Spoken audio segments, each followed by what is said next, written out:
সম্মানিত বিনিয়োগকারী ভাই বোনেরা, আসসালামু আলাইকুম। আশা করি আপনারা সবাই ভালো আছেন, শারীরিকভাবে সুস্থ আছেন। আমি আজকে 21শে নভেম্বর বৃহস্পতিবার 2024 এই ভিডিও আলোচনা করছি এবং আমার আজকের আলোচনার শিরোনাম হচ্ছে আগামী সপ্তাহে নজরে রাখার মতো তলানিতে থাকা 4টি শেয়ার। এই শিরোনাম নিয়ে বন্ধুরা আমি আপনাদের জন্য বিগত 2 দিন ধরে যে সংক্ষিপ্ত আকারে আলোচনা করছি তারই ধারাবাহিকতায় আজকেও সংক্ষিপ্ত আকারে এই আলোচনাগুলো করব। আমি এই শেয়ারগুলোর টেকনিক্যাল বিষয়গুলো দেখছি, এগুলো আপনাদেরকে দেখাবো না, শুধুমাত্র ফান্ডামেন্টাল এবং লজিক্যাল বিষয়গুলো সহ সংক্ষিপ্ত আকারে উপস্থাপন করব।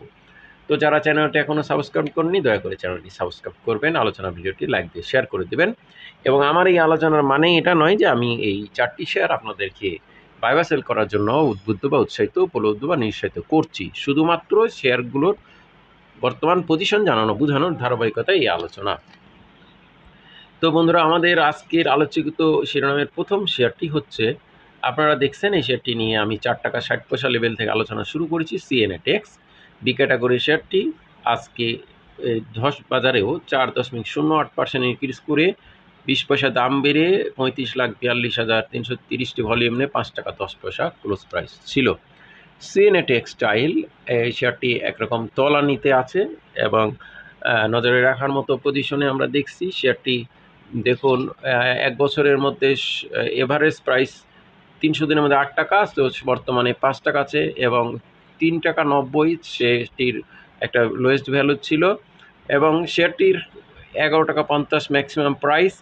এই শেয়ারটি আমরা দেখছি 3 টাকা 90 থেকে শেয়ারটির প্রাইস আপ হওয়া শুরু হয়েছে এবং এই সিএনএ টেক্সটাইল শেয়ারটি 4 টাকা 70-এ একটা বড় ধরনের স্ট্রং সাপোর্ট ভ্যালু রয়েছে এবং আস্তে আস্তে এই শেয়ারটি কিন্তু সাপোর্ট ভ্যালু ইনক্রিজ করছে।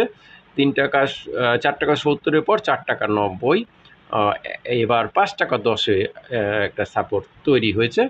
তো এখন আমাদেরকে দেখতে হবে আগামী দিনগুলোতে শেয়ারটির কিন্তু ইপিএসের কন্ডিশন ভালো, যেহেতু এখনও ডিভিডেন্ডের ঘোষণার নিউজ প্রদান করে নাই এবং তাদের ইপিএসের গ্রোথ আছে, এখন পজিটিভ আছে। পি রেশিও 16.45, সেফটি বিনিয়োগযোগ্য লোন মার্জিন বলবৎ রয়েছে।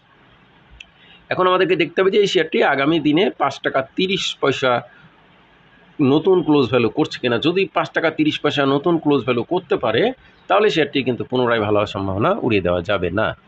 এরপর বন্ধুরা, আমরা দ্বিতীয় যে শেয়ারটি নিয়ে আজকে আলোচনা করব সেটি হচ্ছে আমাদের কুইন সাউথ এক্সটাইল সেক্টরের আরেকটি শেয়ার, বি ক্যাটাগরির কুইন সাউথ শেয়ারটি আজকে 14,80,270 ভলিউম নিয়ে 1,94,00,000 টাকার শেয়ার ট্রানজ্যাকশন করে দিন শেষে 50 পয়সা দাম বেড়ে 4% ইনক্রিজ করে 13 টাকা ক্লোজ প্রাইস ছিল। এই কুইন সাউথ শেয়ারটি আমরা অ্যানুয়ালে 2024-এ 30 পয়সা ইপিএসের পর ফার্স্ট কোয়ার্টারে 8 পয়সা হয়ে যাওয়ার পর ইপিএসের কিছু গ্রো আপ হয়, যদিও শেয়ারটির পি রেশিও অনেক হাই। তো শেয়ারটি 1 বছরের মধ্যে 23 টাকা সর্বোচ্চ প্রাইস এবং 300 দিনের মধ্যে এভারেজ প্রাইস 17 টাকা 10, তো সে লেভেল থেকে অনেক কম আছে এবং এই শেয়ারটির আমরা ডিভিডেন্ড অলরেডি দেখেছি 24-এ। শেয়ারটি কিছুটা পার্সেন্টেজ আমরা কুইন সাউথ ইনস্টিটিউট কর্তৃক পাবলিক থেকে বাই হয়েছে এবং এই কুইন সাউথ টেক্সটাইল সেক্টরের শেয়ারটির আমরা বর্তমানে একটা স্ট্রং সাপোর্ট ভ্যালু আমরা দেখেছি। স্ট্রং সাপোর্ট ভ্যালু 11 টাকা 60 পয়সায় আমরা দেখেছি।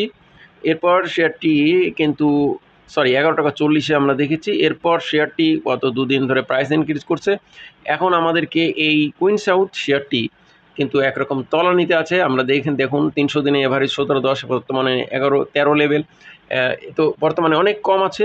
তো এই শেয়ারটি আগামী দিনগুলোতে যদি তার নিকট পূর্ববর্তী ক্লোজ ভ্যালু ক্রস করে নতুন ক্লোজ ভ্যালু করতে পারে, সেই ক্ষেত্রে আমাদেরকে প্রথমেই দেখতে হবে 14 টাকা 20 পয়সা ক্রস করে নতুন ক্লোজ ভ্যালু করছে কিনা। যদি 14 টাকা 20 পয়সা ক্রস করে নতুন ক্লোজ ভ্যালু করে, তারপর আমাদেরকে দেখতে হবে 15 টাকা 50। এই দুটো ভ্যালু ক্রস করে নতুন ভ্যালু ক্রস করতে পারলে তাহলেই শেয়ারটির পুনরায় একটা ভালো হওয়ার সম্ভাবনা উড়িয়ে দেওয়া যাবে না।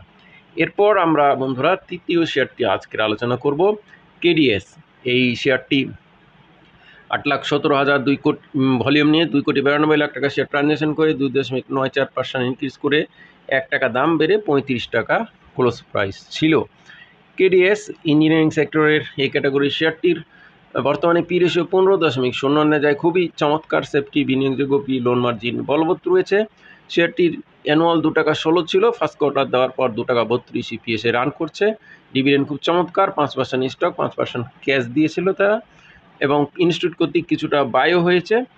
এই কেডিএস লিমিটেড শেয়ারটি কিন্তু এভারেজ প্রাইস 300 দিনের মধ্যে 46.60, সেই লেভেল থেকে অনেক কম আছে, এবং এই শেয়ারটি আমরা 33 টাকা 10 পয়সাতে একটা স্ট্রং সাপোর্ট ভ্যালু, 32 টাকা 50 পয়সায় একটা সাপোর্ট ভ্যালু তৈরি হয়েছিল। এরপর শেয়ারটি আবার কিছুটা কারেকশন হয়ে আবার কিছুটা আপ ডাউন করে আমরা দেখছি 33 টাকা 10 পয়সাতে নেমে আসে।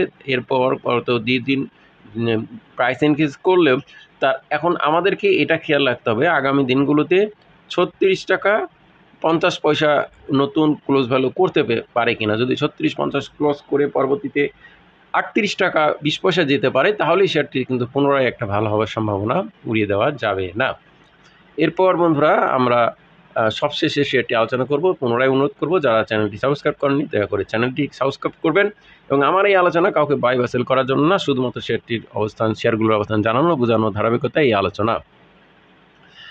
আজকের আমাদের সবশেষের যে শেয়ারটি নিয়ে আলোচনা বন্ধুরা, আজকে আমাদের সবশেষের আলোচনাকৃত শেয়ারটি হচ্ছে সোনালী পেপার অ্যান্ড প্রিন্টিং সেক্টরের। শেয়ারটির বর্তমানে পি রেশিও 20.13, যা খুবই চমৎকার সেফটি বিনিয়োগযোগ্য পি লোন মার্জিন বলবৎ রয়েছে। শেয়ারটি 3 টাকা 79 পয়সা ইপিএস হলেও ফার্স্ট কোয়ার্টারে 1 টাকা 76 দেওয়ার ফলে শেয়ারটির ইপিএসের গ্রোথ হিউজ পরিমাণে বেড়ে ডাবল হয়ে যায় 60 টাকা 4 পয়সা।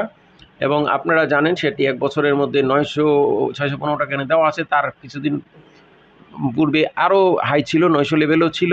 শেয়ারটি এখন বটম লেভেলে বা তলানিতে আছে, এটি বলার অপেক্ষা রাখে না।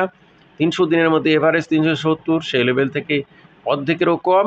তো বন্ধুরা, স্বাভাবিকভাবে শেয়ারটি কিন্তু বটমে তলানিতে রয়েছে। ইনস্টিটিউট কর্তৃক কিছুটা বায়ও হয়েছে, এবার ইপিএসেরও গ্রোথ, ইনকামের গ্রোথ বেড়ে গেছে। তো এখন আমরা এই শেয়ারটিকে 139 টাকা 60 পয়সা বা 140 লেভেলে একটা বড় ধরনের সাপোর্ট আমরা দেখতে পেয়েছি।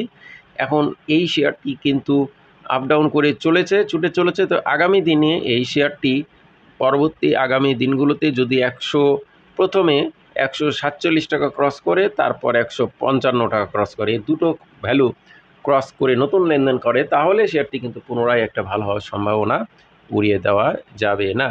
তো বন্ধুরা, আমাদের এই আলোচনা কাউকে বাই বা সেল করার জন্য না, সংক্ষিপ্ত আলোচনা। আমরা সবগুলো শেয়ারের টেকনিক্যাল পজিশন দেখেছি, সেই ভিত্তিতে আলোচনা করলাম ফান্ডামেন্টাল এবং লজিক্যাল বিষয়গুলো। সবাই ভালো থাকুন, সুস্থ থাকুন। আবারও বলছি, এই আলোচনা দেখে কেউ বাই সেল করবেন না। ধন্যবাদ। আজকে এই পর্যন্ত, সবাই ভালো থাকুন। আসসালাম।